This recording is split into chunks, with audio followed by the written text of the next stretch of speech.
اے مسلمانوں، جو جان بوجھ کر رسول اللہ کو چھوڑ چکا ہو، جو آج جانتے ہوئے نبی پاک کے احکام کی خلاف ورزی کرتا ہو، وہ تو احد کے میدان میں 70 شہید ہوئے تھے، آج 70 لاکھ بھی مرے تو کیا فرق؟ نبی پاک صلی اللہ تعالی علیہ وسلم کی بارگاہ میں جس کا جتنا قرب ہوگا وہ درودوں کی برکت سے ہوگا۔ امام غزالی رحمۃ اللہ تعالی علیہ نے لکھا ہے۔ بہرحال میں اپنی گفتگو کو آگے بڑھاتا ہوں یہ عرض کرتے ہوئے، یا رسول اللہ، ابی و امی فدا کا یا رسول اللہ، تیرے عشق کی بدولت مجھے زندگی ملی ہے، تیرے عشق کی بدولت مجھے زندگی ملی ہے، میری بات بن گئی ہے تیری بات کرتے کرتے، ہے جو زندگانی باقی یہ ارادہ کر لیا ہے، تیرے منکروں سے آقا میں مروں گا لڑتے لڑتے۔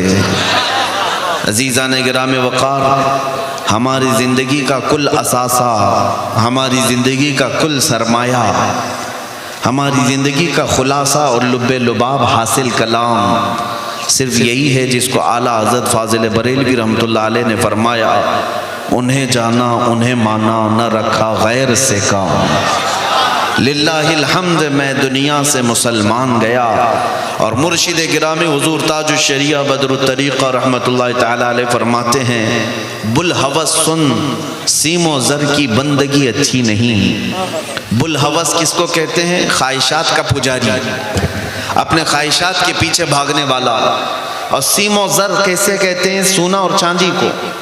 حضور تاج الشریعہ فرماتے ہیں، اے خواہشات کے پیچھے بھاگنے والے، سونے چاندی کی غلامی اچھی نہیں ہے۔ بلحوث سن، سیم و زر کی بندگی اچھی نہیں، ان کے در کی بھیک اچھی، سروری اچھی نہیں۔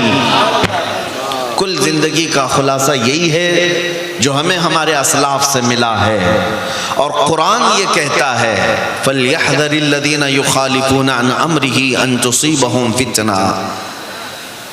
ایمان والوں کو یہ چاہیے کہ رسول کے حکم کی مخالفت کرنے سے بچیں، ورنہ کیا ہوگا؟ ان تصیبہم فتنہ او یصیبہم عذاب علیم، یا پھر یہ ہوگا کہ اگر تم رسول کے راستے کو چھوڑ کر چلو گے، فتنے میں مبتلا ہو جاؤ گے یا دردناک عذاب میں گرفتار ہو جاؤ گے۔ دو چیزیں ہیں، سمجھ کر کے چلو۔ نبی پاک صلی اللہ تعالی علیہ وسلم کو اگر چھوڑ دیا، فتنے میں مبتلا ہوگے یا عذاب میں گرفتار ہوگے۔ میں ایک مثال آپ کو بتا دیتا ہوں۔ جنگ احد جو ہوئی تھی، جنگ احد اسلام کی یہ دوسری بڑی جنگ ہے۔ اس میں ہوا یہ تھا کہ نبی پاک صلی اللہ علیہ وسلم نے ایک اونچے ٹیلے پر 50 تیر انداز صحابہ کو کھڑا کیا تھا، اور ان سے کہا تھا کہ جب تک میں نہ کہوں اس پہاڑ سے نیچے مت اترنا، کیونکہ وہ لوکیشن ایسا تھا کہ کفار و مشرکین سامنے آتے تو یہ 50 تیر انداز صحابہ تیر مار دیتے، وہ سامنے آ ہی نہیں پاتے تھے۔ تو حضور پاک صلی اللہ علیہ وسلم کی یہ حکمت تھی، اور ان 50 تیر انداز صحابہ نے اچھے اچھے کافروں کو اوپر سے تیر مارا تھا۔ پھر جب جنگ جو ہے میدان میں چل رہی تھی، کفار مشرکین شکست کھا کر بھاگ رہے تھے، اپنا مال سب چھوڑ کر بھاگ رہے تھے، تو جو نیچے صحابہ تھے انہوں نے مال غنیمت جمع کرنا شروع کیا، جنگ ختم ہونے کو آ گئی۔ اب سنو، جو 50 تیر انداز صحابہ اوپر کھڑے تھے، انہوں نے یہ سوچا کہ ہم بھی اتر جاتے ہیں اور مال غنیمت جمع کرتے ہیں، چونکہ جنگ ختم ہو گئی۔ ان میں سے چند صحابہ نے کہا، نہیں، اللہ کے رسول نے فرمایا جب تک میں نہ کہوں اترنا نہیں۔ لیکن صحابہ میں آپس میں یہ بات ہوئی کہ نہیں، رسول اللہ کے فرمانے کا مطلب یہ ہے جب تک جنگ ختم نہ ہو تب تک مت اترنا۔ جنگ ختم ہو گئی، وہ کفار بھاگ رہے ہیں، اب یہاں ہم کھڑے ہو کر کیا کریں؟ تو 40 کے قریب صحابہ اتر گئے، یعنی کئی صحابہ اترے۔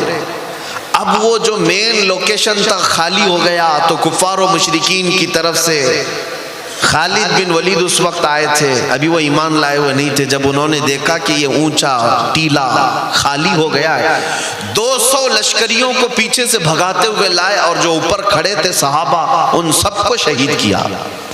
اور واپس آ کر کے جو صحابہ مال غنیمت جمع کر رہے تھے سب پر حملہ کیا، اور جو بھاگے ہوئے کافر تھے وہ بھی پلٹ کر آ گئے۔ دونوں کے بیچ میں صحابہ پس گئے، 70 صحابہ کی جانیں گئی اس جنگ احد میں۔ میں یہ بات کیوں عرض کر رہا ہوں، سنو، یہ وہی جنگ ہے جس میں حضرت امیر حمزہ کا سینہ چاک کر کے کلیجہ نکال کر چبایا گیا۔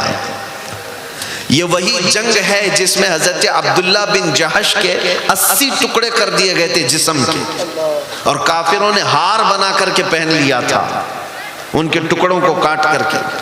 یہ وہی جنگ ہے جس میں حضرت انس بن نزیر ایسا پیس دیے گئے تھے کہ ایک انگلی کے علاوہ ان کے جسم کا کوئی حصہ ہی نہیں ملا۔ یہ وہی جنگ ہے جس میں حضرت سعد ابن ربی کے جسم میں 12 نیزے لگے تھے، پیٹ پھٹ گیا تھا۔ یہ وہی جنگ ہے جس میں خود رسول اللہ کے 2 دانت مبارک شہید ہوئے۔ اتنا بڑا جو نقصان ہوا، اتنا بڑا نقصان ہوا، 70 صحابہ کی جانیں، بڑے بڑے صحابہ اس میں شہید ہوئے۔ کیوں ہوا؟ مفسرین فرماتے ہیں صرف اس بات کی وجہ سے کہ اللہ کے رسول نے فرمایا تھا جب تک میں نہ کہوں اترنا نہیں۔ رسول پاک صلی اللہ تعالیٰ علیہ وسلم کے فرمان کو جو آپ سمجھ رہے ہیں کہ حضور نے جو فرمایا، صحابہ نے یہ نہیں ہے کہ نافرمانی کرنی تھی، ان کی خطا اجتہادی تھی، اتر گئے، جس کی وجہ سے اتنا بڑا نقصان ہوا۔ صحابہ نے جان بوجھ کر کے حضور کی نافرمانی نہیں کی، وہ ان کا اجتہاد تھا۔ انہوں نے سوچا کہ جنگ ختم ہونے تک کے لیے حضور نے فرمایا تھا جنگ ختم ہو گئی، اب اتر جائیں گے۔ اس کے باوجود اتنا بڑا نقصان، مفسرین لکھتے ہیں اس آیت کی تفسیر میں، اے مسلمانوں، جو جان بوجھ کر رسول اللہ کو چھوڑ چکا ہو، جو آج جانتے ہوئے نبی پاک کے احکام کی خلاف ورزی کرتا ہو، وہ تو احد کے میدان میں 70 شہید ہوئے تھے، آج 70 لاکھ بھی مرے تو کیا فرق پڑتا ہے؟